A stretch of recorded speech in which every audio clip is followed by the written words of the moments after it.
Mobilization. I'm speaking with Ashik Sadiq from the Climate Mobilization. So tell us, what is this idea? Okay. So our organization is sort of an appeal to a lot of Americans who haven't necessarily been engaged with the climate change issue, who might be anxious about it, but haven't really been paying attention, or just, it's kind of exhausting to pay attention just because, people who've been involved with the climate movement, environmentalists know how much is at stake. In the next few decades, if greenhouse emissions continue at the rate that they're being emitted, there's going to be massive infrastructure collapse. Entire communities will be displaced. So what do you think has to be done? What kind of mobilization? So what we're doing is using the World War II American mobilization as a framework for people to understand what kind of massive, large-scale mobilization will really be necessary to reduce emissions and to really mitigate climate change and prevent irreversible global warming from occurring in the next, half century, which is what's projected.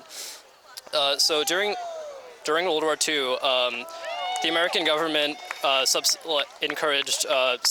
with really aggressive policies, a massive economic mobilization that engaged millions of Americans with jobs, devoted a lot of resources to militarizing the country and producing weapons, doing everything that needed to be done to prepare the military. So then how would you do that in present day for the climate? So the idea is we have a few demands. The first is that we need a social and economic mobilization, and what that's going to entail is reducing the country's net greenhouse emissions 100% within the next decade.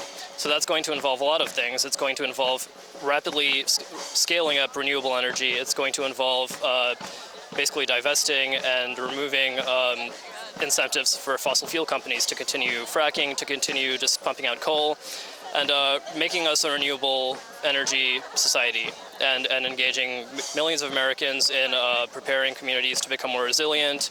That means shorelines, all the communities that are going to be most impacted, and cities need to be. We got a marching band coming our way. Could you tell us your website for people to want more information? It's theclimatemobilization.org, and this is sort of the card that we have for the People's Climate March tomorrow, and we'll be out in full force spreading the pledge and telling people about it. And the pledge, one more thing, the pledge spreads person to person. So we just want people to actually talk to people in their, friends, family, neighbors, people in their direct social networks, and get them to understand what's at stake. And then also that action is possible to really, mitigate climate change before it's too late. Great. Thank you very much. All right. Thank you.